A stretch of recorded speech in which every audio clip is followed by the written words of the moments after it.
How's it going? So we're going to talk about how you power your CB radio in a minute. I've just got to find the CB radios in order to show you. I boxed up a load of stuff, look, because I was going to give it away. I taped it up and everything, but now I've realised I probably might need some of this stuff in here. So I'm going to have a resort through, and yeah, so there's a radio there we might use, and a few mics. So let me just go through this box, find the bits and bobs that we need, and then I can show you how you power your CB radio. Okie doke. I reckon we've got everything we need here now. Now I'm going to point this out right now at the very beginning. I am going to do an actual physical setup of a radio and everything in a car. From start to finish. You'll see every single step and everything. But that's in the pipeline, so you have to bear with me with that if you're interested in that. In the meantime, I thought it might be handy for some of you that want to know now, you know, how do you power your CB radio? Because I do get people ask me this, and I said, you know, I'll get on making the video of it, but it might be handy just if I just show you a little bit and tell you a little bit as well. So what we've got a radio. This is my Uniden 200, and I've had this radio in many things. I've had it in cars and vans, bulldozers, diggers, dumpers. That radio was given to me by an old timer probably about 6 years ago. He bought it brand new in 1981, and he's had it in all different plants, lorries, diggers, bulldozers as well, and then he gave it to me, and I've done the same. Fantastic radio. Anyway, off topic a little bit, back on topic. So you got your radio. Now most CB radios are 12 volts, okay, 12 volt DC. They'll handle up to 14 volt DC because obviously they do account for when your car's running and you're getting 13.8 volts out of your alternator, or at least you should be. You can put 14 volts into a CB, shouldn't have any problem. Any more than that and you might start to get a little bit of trouble with the way it works, and then any more than that and it'll blow up. There may be some geeks that can say the exact, but they're all different, so there's no point in trying to get it right. So anyway, 12 volts as a rule of thumb. Now there are some home-based CB radios which have built-in power supplies. You don't really see them anymore these days. There was old ones, Jason's, the Uniden Unies 300. I had a couple of those. In fact, my first proper home-based CB was a Uniden Unies 300. One of the best CBs I've ever owned. You plug them straight into the mains, 240 volts, because they're still a 12 volt rig, but they have a built-in power supply. This being a power supply, they have a built-in one of those. Well, that takes 230 volts to power that up, and then that outputs 12 volts DC. So, and obviously the 240 is AC. Anyway, so there you go. Hopefully that's explained all that kind of stuff. But if you've got a mobile rig, one of these, it will be 12 volts. You know, there is no doubt about it. A mobile rig like this, even new ones these days, old ones, new ones, it might well say on the back, normally it just says power plus and minus there. It doesn't actually say 12 volts, but it will be 12. So don't go plugging it into the mains because it'll go bang. And also 24 volts. If you plan on running it in a lorry or anything that was 24 volts, it won't handle it. It'll blow it up. You need to look, a lot of modern day tractors and tractor units like lorries, things like that, they have got a 12 volt socket. So you can get a cigarette plug like the one I've got on here, because I use this one in a bulldozer. Bulldozers are 24 volts, but they have a 12 volt socket. Well, the one I was in, D6T, had two 12 volt sockets and one 24. So I actually used one of the 12 volts for the radio permanently. The other one was for just charging stuff. And the 24 volt, I had a 24 volt amp. But we'll get onto that later on. So, yeah, simple as that. Or there will be a 12 volt circuit on tractors, tractor units like lorries, things like that. There will be a 12 volt circuit, so you need to find that 12 volt circuit and wire it into that if you don't want to use a cigarette plug. You can obviously get droppers. You can get 24 down to 12 volt droppers, which you can get once you plug into cigarette lighters, and it drops down the 24 volt down to 12, so you can then plug your radio into that. There's things and ways and means, inverters, all that kind of stuff that you can use if you don't want to go cutting and wiring things in. You can just get an inverter, plug it in your 24 volt, invert or drop down to 12 volt and go from there. Hopefully you've got enough common sense to work that kind of stuff out. So you can use to power your rig either a 12 volt car battery or any 12 volt battery, as long as it supplies. I mean, they will run on about 9 to 10 volts, but they won't transmit 4 watts. They'll transmit low, and they just won't work properly. Really, they do need about 11 as a minimum, I would say. 11 volts as a minimum to work properly. So anyway, a car battery or any 12 volt battery, or a 12 volt DC power supply. This particular one is probably a good 40 years old, and it's a fantastic supply. I'm probably going to plug it in one of these days and it'll explode. But it's a bloody good power supply as of yet. 5 to 7 amp this particular one. Now, CB radios, as far as I'm aware, unless the law has changed and I'm not aware of it, it's still the law that for CB, the maximum wattage that you can transmit is 4 watts. 4 watts, 12 volt DC, will equate to about 0.3 amps. 0.3 amps, not 3 amps. A lot of people get that mistaken. And they buy a 3 amp power supply and think they're maxing it out on a CB radio. They're not. 0.3 amps at 4 watts. It's worth remembering that it's rare. It is rare, even in modern day, because they're all computerized, and they're worse than the old ones, in my opinion. You probably get one of the old rigs like this one, this 200, and it will transmit 4 watts, give or take a few milliwatts here and there. It'll be 4 watts transmit, and I know that one is. In fact, that one I've modified that one. It'll actually do 7 watts. I've got a little knob on the side of it. I can turn the power up and down. It will go up to 7. But anyway, so if you just buy a basic CB, not one of these ones that can do ham and all this bollocks. If you just buy a basic CB radio, like a Thunderpole T600 or something along those lines, or anything like that, it will be 4 watts, all right? Maybe slightly less. 0.3 amps.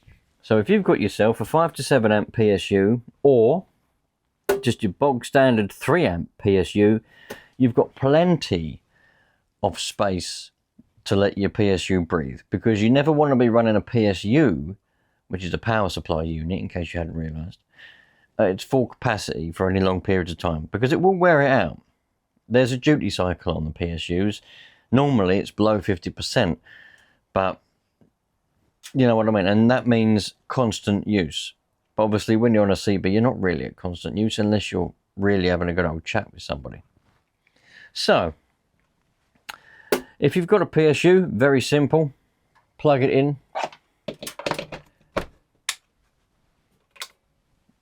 There we go. I'm not going to cut these wires, you're just going to have to use your imagination, but you get your positive and you get your negative. Positive, negative. Yeah? Stick the wires in there, make sure they don't touch. Obviously do it with it turned off first. Stick the wires in, make sure they don't touch. Your radio is now powered. Simple as that. If you're using a car battery, which you can do at home base, there's no reason why not. In fact, if you're home base, you are better off using a car battery, if you can, instead of a PSU. Because without going into too much depth in this video, there will be a video where I do go into depth about noise and all that kind of stuff. But in this one, we're not going to. But if you've got a PSU and you're running a PSU, noise can get into your radio. And most people think that it only comes from the antenna. You know, oh, it's just being transmitted by dodgy Chinese electrics. Someone's got something, you might have something. You know, next door's got a dodgy camera or speaker or, I don't know, fan, something. and it's not silenced, it's not got the right stuff inside it, and it's emitting loads of noise, and that's why you got it through the antenna. Not always true.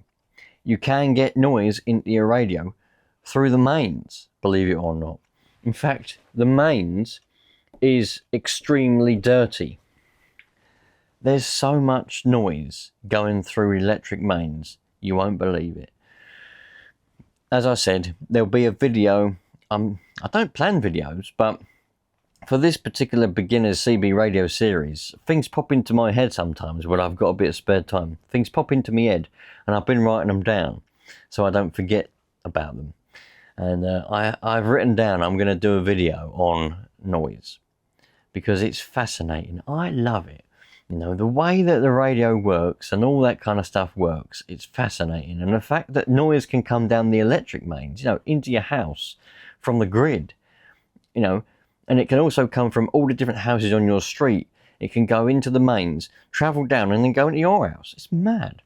Anyway, that will come into it. But all you need to know is, if you're running a PSU, you can get noise go through the mains into your PSU, out the cables, into your radio, and you get noise. If you're running a car battery, that eliminates noise from the mains at the very least. Because a car battery is, or any battery, is, well, silent.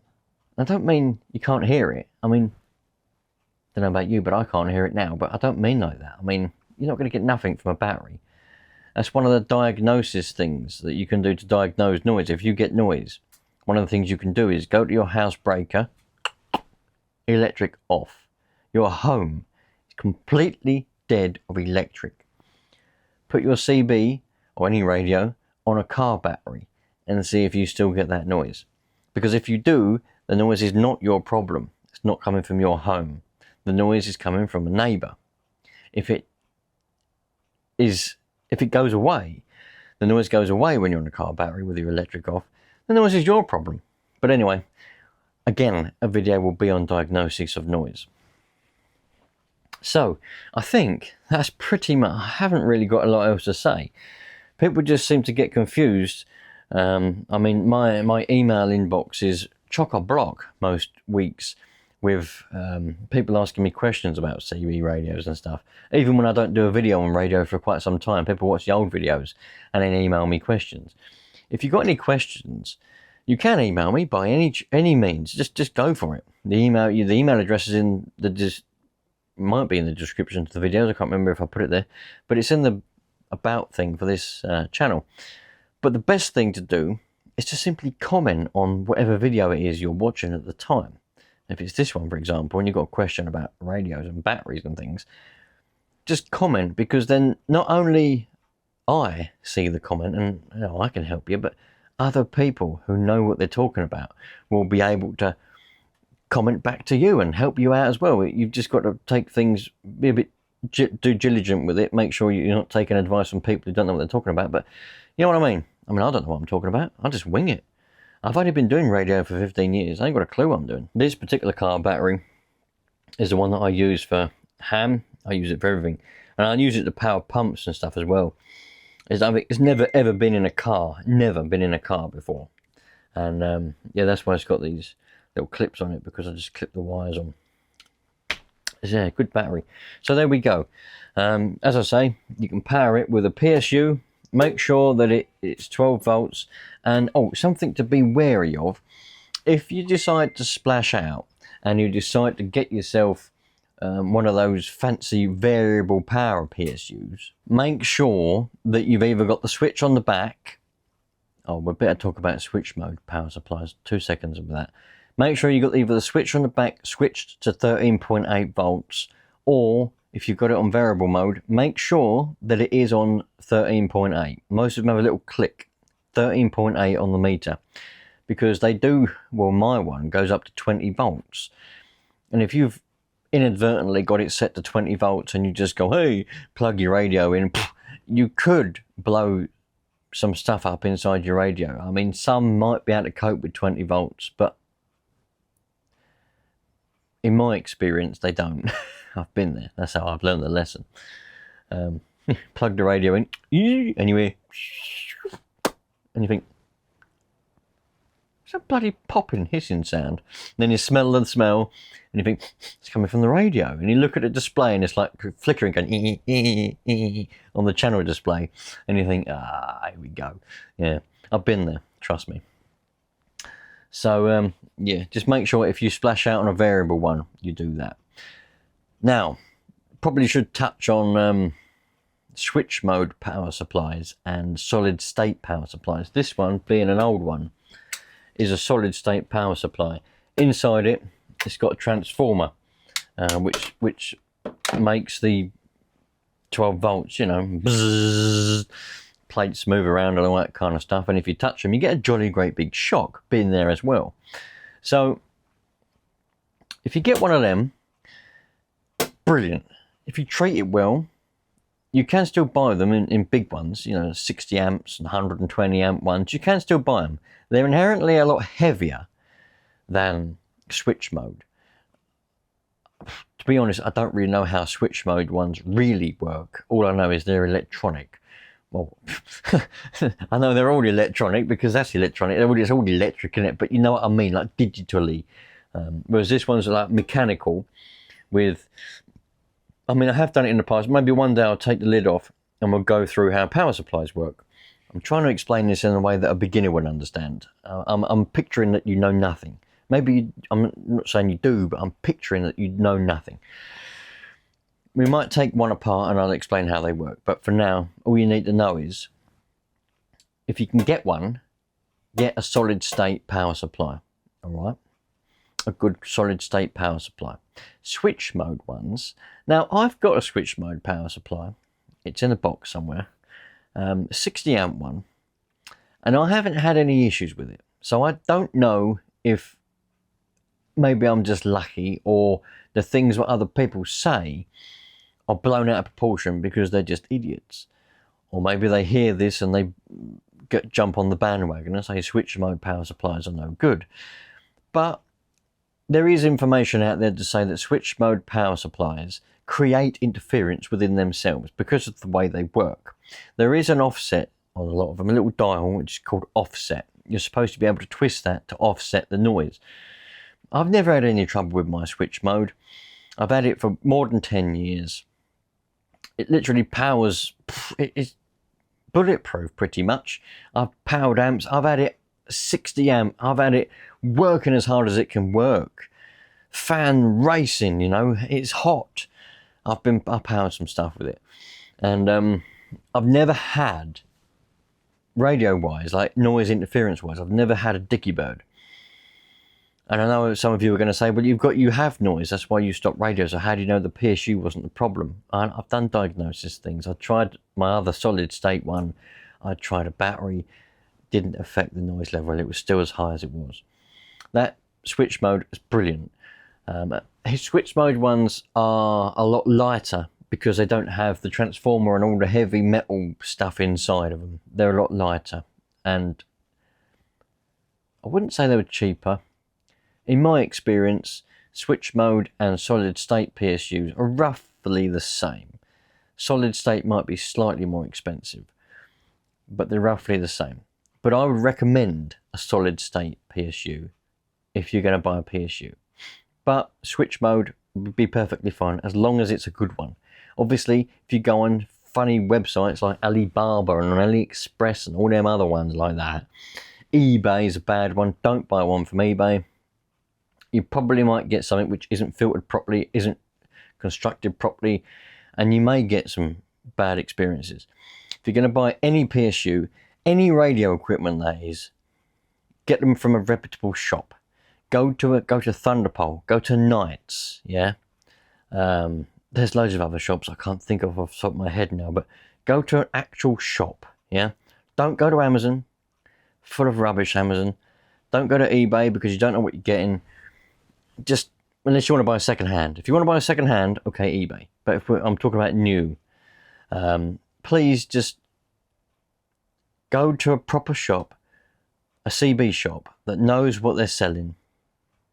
And you may spend a bit more money, but you'll get a product that you know is real, because that shop shouldn't be, well, hopefully they wouldn't be selling something which is no good. You'd like to think most proper CB shops will only sell real deal stuff that actually works. So you know, but it'll last you for a long time if you look after it. So I really do recommend you go to a proper shop to buy any radio equipment, but we're talking about PSUs, so go to Thunderpole, Knights, Nevada, what other shops, can't think off the top of my head, but you know the deal. But yeah, that's pretty much all I can think about. So there we go, that's pretty much it. I can't think of much else. If you like that kind of information I've just given you, please think about subscribing, because I have set myself a bit of a goal, and I've decided I really want to be able to help as many people as I can. So, you know, that's it. I want to try and get to that point. So the more people I get following along with all of this, the more I can help people. And I've already sent off, I think it's 3 boxes, well, it is 3 boxes, I don't think, I know, 3 boxes full of CB gear to random subscribers so far this year. And there's going to be some more boxes like that, just with microphones, amplifiers, whatever it is, because I still am, a bit of a hoarder. And over the last 15 years, I've gone to radio rallies, all kinds of stuff. People have died, and I've just bought all their equipment because can't bear the thought of it going to landfill. You know what happens when family don't know really what all this stuff is, and they just go, oh, it's going to go in the skip with the rest of it. And so much, I know of so much radio gear from people that I know that have died, and you know, the family don't really know what it is, what it's worth. So when they're clearing out the house, they're obviously not thinking straight because of what's happened, and it all just goes in the skip. And I'm like, oh, if only I'd have known. Such a shame. So yeah, I snap up loads of stuff. I don't really do it as much now, but I was.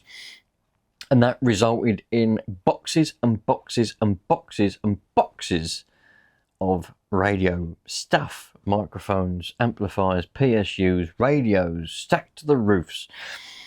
And I just having a clear out. So there we go. So if you're subscribed, only if you're subscribed, or a channel member that is, yeah, I'll just pick someone off the list and away you go. So, but yeah, if you want to stick around and you want to learn about CB because you're getting into it, as I say, there's plenty more videos coming up. Hopefully that has given you some information about how you can power your CB radio. And I think I did mention, but obviously you can use this car battery home base. Can't really use a PSU mobile because, well, how are you going to plug it in? It takes 240 volts. There you go. Or if you're in America, 110. Some states in America do have 240 though. If you're in America, what state are you in? And do you have 110 or 240 volt mains in your house? Interesting to know. Very interesting to know. And while we're at it, where are the rest of you? Let me know where you are, where you're watching from, and if you're beginning in CB radio, because I think it's fantastic. I'll catch you later on. All the best. If I've missed anything out, tell me in the comments, because I'm only human. I do forget a lot of stuff. Yeah, I think that's about it. Cheerio. All the best.